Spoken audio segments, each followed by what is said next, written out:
India Legal presents Courts Roundup.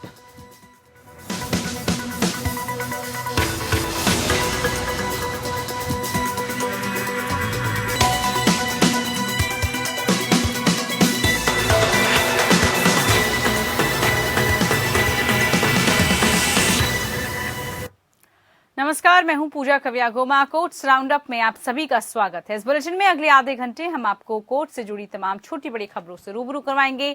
Court की कार्यवाही और सुप्रीम कोर्ट से लेकर हाई कोर्ट और लोअर कोर्ट तक के फैसलों को आपके सामने रखेंगे। आगे बढ़ने से पहले एक नजर डालते हैं हेडलाइंस पर। परमबीर मामले में सीबीआई जांच का कोर्ट का किया इशारा। महाराष्ट्र सरकार के कैट जांच की मांग पर कोर्ट ने जताई नाराजगी। सीबीआई और सभी पक्षकार 11 जनवरी तक जवाब दाखिल करेंगे। परमबीर को राहत बरकरार।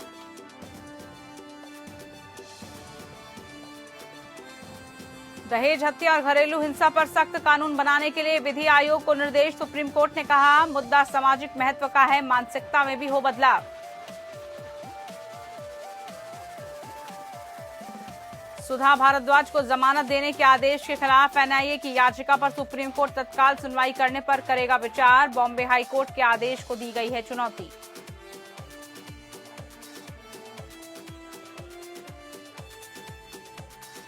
प्रदूषण के कारण निर्माण गतिविधियों पर रोक हटाने की याचिका पर सुप्रीम कोर्ट ने तत्काल सुनवाई से किया इंकार। बिल्डरों ने कहा, प्रतिबंध से हजारों करोड़ का हो रहा है नुकसान।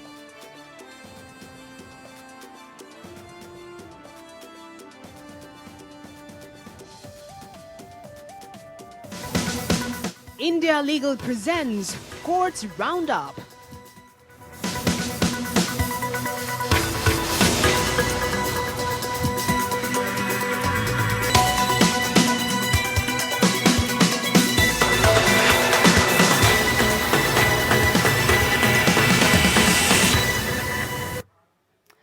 चलिए बात मुंबई की करते हैं। सबसे पहले जहां पर पूर्व पुलिस कमिश्नर परमबीर सिंह को सुप्रीम कोर्ट से फिर बड़ी राहत मिल चुकी है।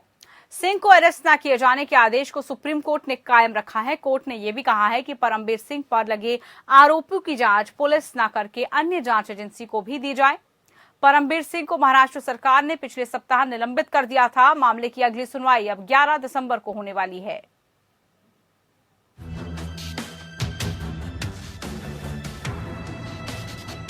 मुंबई के पूर्व पुलिस कमिश्नर परमबीर सिंह के मामले पर सुनवाई करते हुए सुप्रीम कोर्ट ने जांच को राज्य पुलिस की जगह किसी दूसरी एजेंसी से करवाने की बात कही है। साथ ही कोर्ट ने कहा कि परमबीर सिंह को मिली राहत बरकरार रहेगी। परमबीर को गिरफ्तार नहीं किए जाने के आदेश को जारी रखा जाएगा। कोर्ट ने कहा कि परमबीर के खिलाफ कोई चालान दायर नहीं होगा, हालांकि जांच जारी रहेगी। सुप्रीम कोर्ट ने कहा कि ये मामला सीबीआई को जाना चाहिए या नहीं। इस पर सीबीआई की ओर से पेश सॉलिसिटर जनरल तुषार मेहता ने सीबीआई की तरफ से कहा कि बिल्कुल जाना चाहिए। इसके बाद सीबीआई ने सुप्रीम कोर्ट से कहा कि परमबीर सिंह का मामला मुंबई पुलिस से हमारे पास ट्रांसफर किया जाना चाहिए, जिस पर सुप्रीम कोर्ट ने कहा कि इस बाबत हलफनामा दाखिल करो। महाराष्ट्र सरकार ने कहा कि राज्य सरकार और डीजीपी ने जवाब दाखिल कर दिया है, पर सीबीआई ने जवाब नहीं दिया। इस सीबीआई की ओर से पेश सॉलिसिटर जनरल तुषार मेहता ने कहा कि हमारा कोई लेना देना नहीं, अभी ऐसे में क्या जवाब दें। सॉलिसिटर जनरल तुषार मेहता ने कहा कि मामले को सीबीआई को दिए जाने में कोई आपत्ति नहीं है।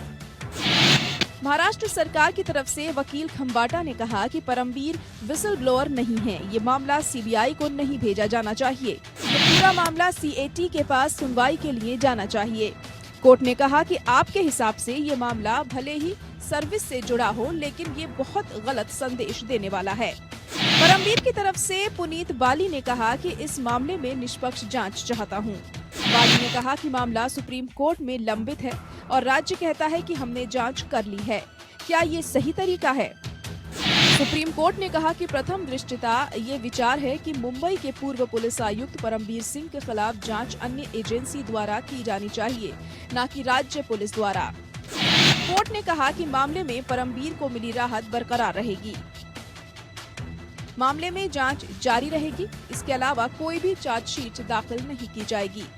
मामले की अगली सुनवाई 11 जनवरी को होगी। उस दौरान सीबीआई को मामले में अपना जवाब या जवाबी हलफनामा दाखिल करना चाहे तो कर सकता है। सुप्रीम कोर्ट ने सीबीआई को परमबीर सिंह की याचिका पर जवाब दाखिल करने के लिए 1 सप्ताह का समय दिया है। Bureau report.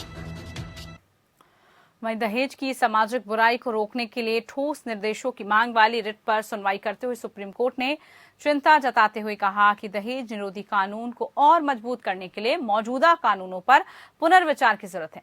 कोर्ट ने कहा कि कानून में बदलाव के साथ साथ लोगों को भी अपनी सोच में बदलाव लाना होगा। इस सिलसिले में सुप्रीम कोर्ट ने विधि आयोग से भी दहेज हत्या और घरेलू हिंसा के मुद्दे पर विचार करने और मौजूदा कानूनों को और मजबूत करने के उपाय सुझाने की अपील की है। सुप्रीम कोर्ट ने उस याचिका पर सुनवाई कर रहा था जिसमें आरटीआई अधिकारी के समकक्ष दहेज विरोधी अधिकारी नियुक्त करने का निर्देश देने की मांग की गई थी।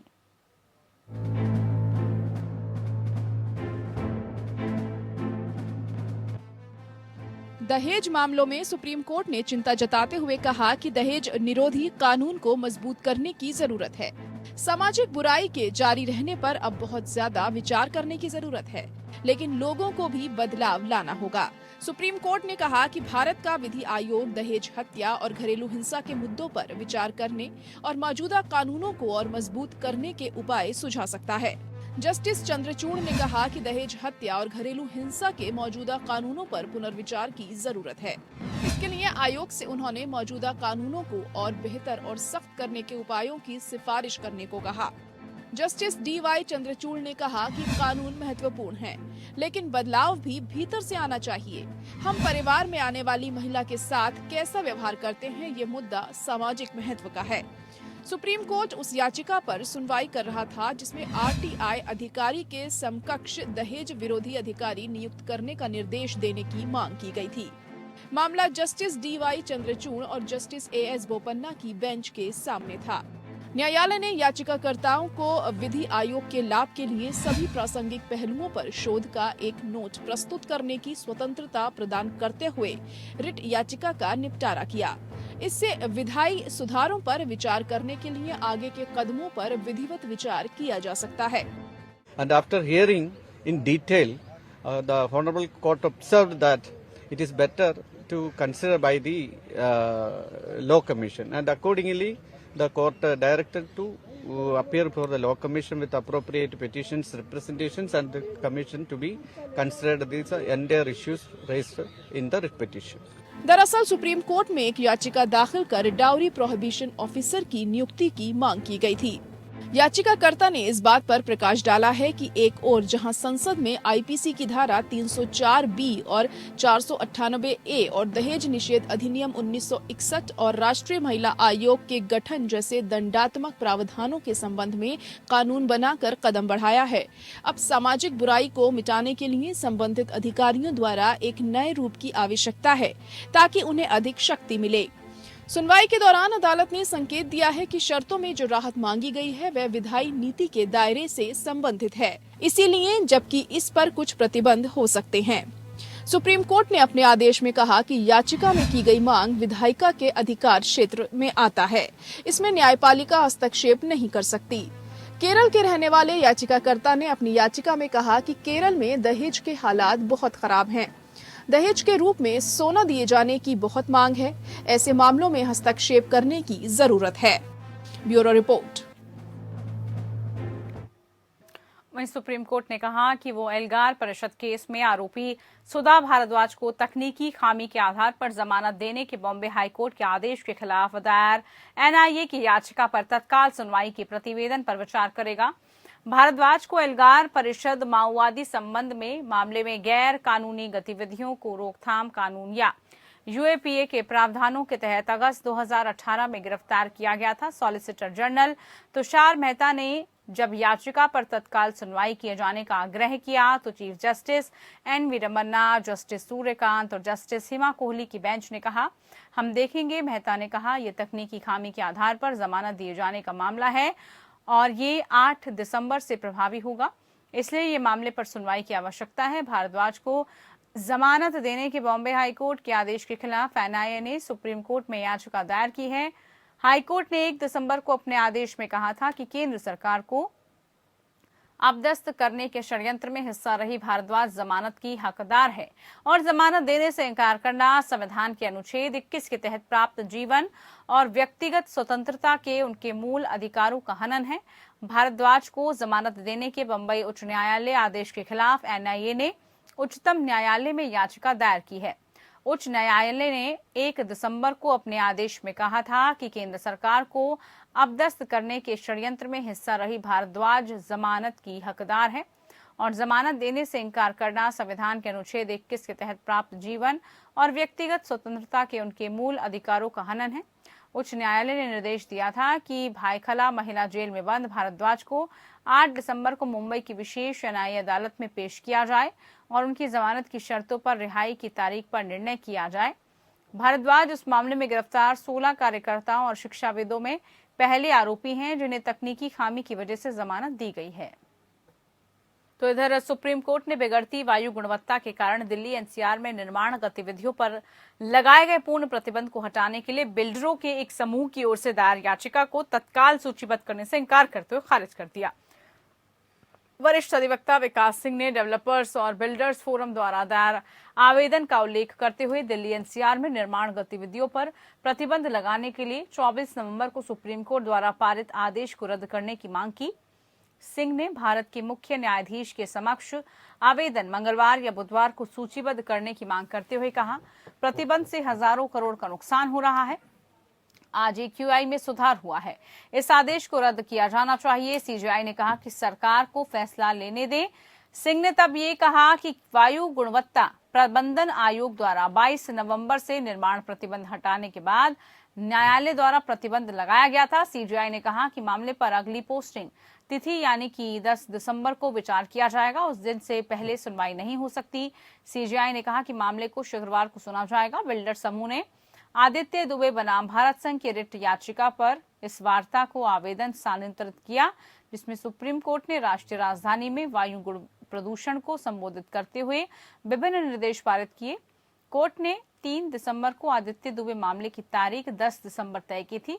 आवेदक का तर्क है कि दिल्ली के वायु प्रदूषण में गैर व्यावसायिक निर्माण गतिविधियों का योगदान किया जाए, इसलिए पूर्ण प्रतिबंध अनुचित है। इसके अलावा अगर सेंट्रल विस्टा जैसे बड़े पैमाने की परियोजनाओं को इस आधार पर जारी रखने की अनुमति दी जाती है तो वो राष्ट्रीय महत्व के कार्य हैं, तो छोटे पैमाने पर गैर वाणिज्यिक कार्यों पर प्रतिबंध लगाने का कोई औचित्य नहीं है।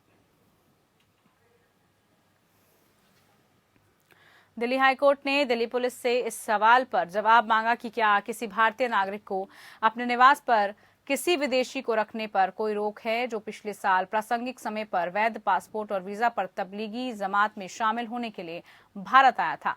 न्यायमूर्ति मुक्ता गुप्ता पिछले साल कोविड-19 लॉकडाउन के बीच अपने घरों या मस्जिदों में तबलीगी जमात में शामिल लोगों को पनाह देने के लिए उनके खिलाफ दर्ज एफआईआर को रद्द करने की मांग करने वाली भारतीय नागरिकों द्वारा दायर याचिकाओं पर सुनवाई कर रही थी। सुनवाई के दौरान याचिकाकर्ताओं का प्रतिनिधित्व करने वाली एडवोकेट आशिमा मंडला ने अदालत को अवगत कराया कि विदेशी नागरिकों पर भी एफआईआर में आरोप पत्र दायर किया गया है। इसके अलावा अपराध शाखा द्वारा इसी तरह के अपराधों से जुड़ी मूल एफआईआर दर्ज की गई है। न्यायमूर्ति गुप्ता ने एडिशनल पब्लिक प्रोसिक्यूटर से कहा कि दिल्ली पुलिस के 2 संगठन 2 चार्जशीट दाखिल करेंगे, ये अनुमति है, इस पर आप कहना चाहते हैं। एडिशनल पब्लिक प्रोसिक्यूटर ने जवाब दिया कि वो अपराध शाखा द्वारा दायर आरोप पत्र से चिंतित नहीं है। अदालत ने कहा कि आपका क्या मतलब है, आप चिंतित नहीं हैं? क्या एक ही अपराध के लिए एक व्यक्ति को 2 बार चार्जशीट किया जा सकता है? कोर्ट ने आगे कहा कि इस तरह से काम नहीं हो सकता। अदालत के सामने आधी अधूरी बातें दाखिल करना। अदालत में कहा कि डीसीपी के हलफनामे से यह भी पता चलेगा कि क्या किसी भारतीय नागरिक के लिए अपने आवास पर वैध पासपोर्ट और वीजा पर भारत आए विदेशी को रखने पर कोई रोक है। अदालत ने एडिशनल पब्लिक प्रोसिक्यूटर को यह सुनिश्चित करने का भी निर्देश दिया याचिकाकर्ताओं में उसके पिछले 12 नवंबर के आदेश के अनुसार दायर की गई स्थिति रिपोर्ट को रिकॉर्ड में लाया जाए। मामले की सुनवाई अब 4 जनवरी को होगी। कलकत्ता हाईकोर्ट के जिन्होंने मॉब लिंचिंग के मामले में बंगाल के पुलिस विनियमन का पालन नहीं करने के लिए पश्चिम बंगाल पुलिस की खिंचाई करते हुए पिछले सप्ताह राज्य के 2 पुलिस स्टेशनों के प्रभारी अधिकारियों के आचरण की जांच करने को कहा। न्यायमूर्ति राजशेखर मंथा की खंडपीठ ने यह आदेश शिवपुर और शेक्सपियर सरानी पुलिस थानों की ओर से अप्राकृतिक मौत का मामला दर्ज नहीं करने या मॉब लिंचिंग मामले की जांच करने में चूक के बाद जारी किया। अदालत दिसंबर 2018 में हुई एक दुर्भाग्यपूर्ण घटना के संबंध में एफआईआर दर्ज करने की मांग करने वाली एक याचिका पर विचार कर रही थी। यहां शिवपुर पुलिस स्टेशन के अधिकारी क्षेत्र में एक लड़के की कथित रूप से भीड़ द्वारा पीट कर हत्या कर दी गई थी। कोर्ट ने मामले का रिकॉर्ड का हवाला देते हुए ये कहा कि लड़का शराब के नशे में एक वाहन चला रहा था। वाहन में एक हूटर और सिग्नल लाइट थी।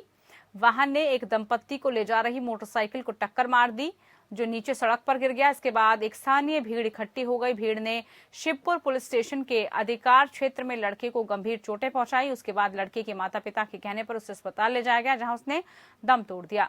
राज्य द्वारा अदालत के समक्ष एक और पत्र भी पेश किया गया। इसमें पीड़ित के चचेरे भाई द्वारा ओसी शिवपुर पुलिस स्टेशन को शव प्राप्त करने के लिए लिखा गया था। पत्र में कहा गया है कि उसे किसी के खिलाफ कोई शिकायत या आरोप नहीं है। हालांकि इस पृष्ठभूमि के खिलाफ कोर्ट ने नोट किया कि बंगाल के पुलिस विनियमन 1943 के नियम 299 में कहा गया है कि ऐसे मामलों में एक अप्राकृतिक मौत मामला शिवपुर पुलिस स्टेशन द्वारा दर्ज किया जाना चाहिए और शेक्सपियर सरानी पुलिस स्टेशन को प्रेषित भी किया जाना चाहिए, जिसके अधिकार क्षेत्र में मृत्यु हुई है। हालांकि इस बात पर जोर देते हुए कहा कि एफआईआर दर्ज करना और 10 महीने के बाद मौत की जांच व्यर्थ हो सकती है। इसके अलावा ये संभावना नहीं है कि पीड़ित की हत्या में शामिल किसी भी व्यक्ति का पता लगाया जाएगा। अदालत ने ऐसे किसी भी संभावना से इंकार करते हुए इस मामले में एफआईआर दर्ज करने का निर्देश दिया है।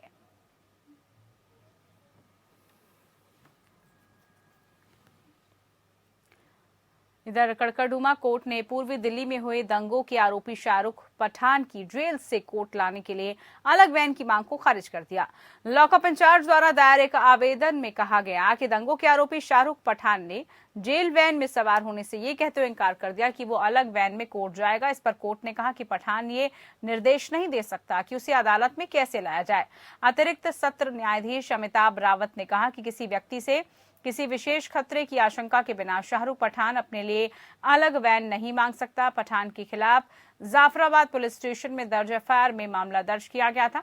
एफआईआर उस घटना से संबंधित है जिसमें पठान को एक पुलिसकर्मी पर बंदूक तानते हुए देखा गया था, जिसकी तस्वीरें सोशल मीडिया और इंटरनेट पर वायरल हो गई थी।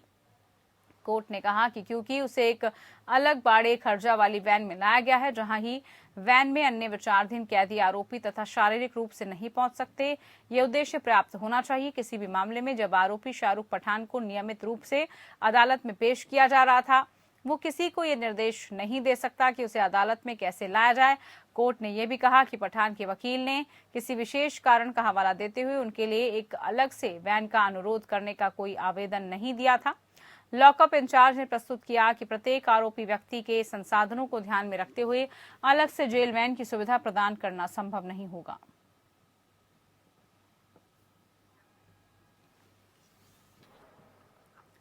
मध्य प्रदेश हाईकोर्ट की ग्वालियर बेंच ने अधूरी केस डायरी या केस डायरी में चूक की प्रवृत्ति को देखते हुए पुलिस थानों को इस संबंध में आवश्यक निर्देश जारी करने का आदेश दिया।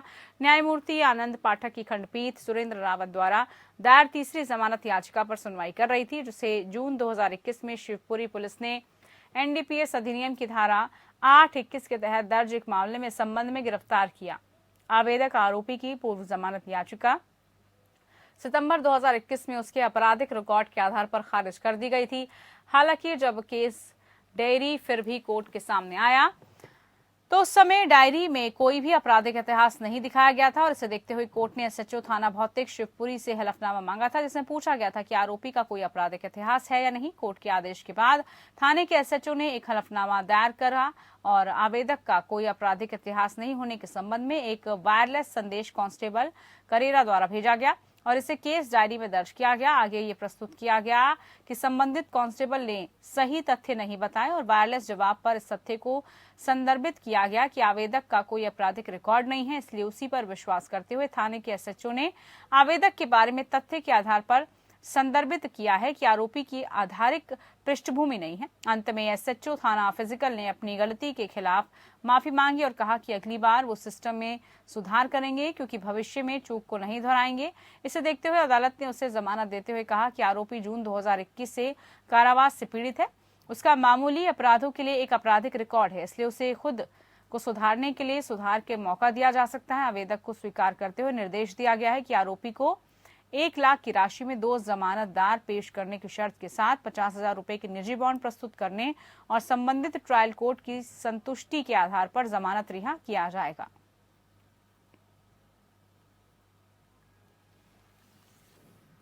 चलिए, कोर्ट्स राउंडअप में फिलहाल के लिए इतना ही। नमस्कार।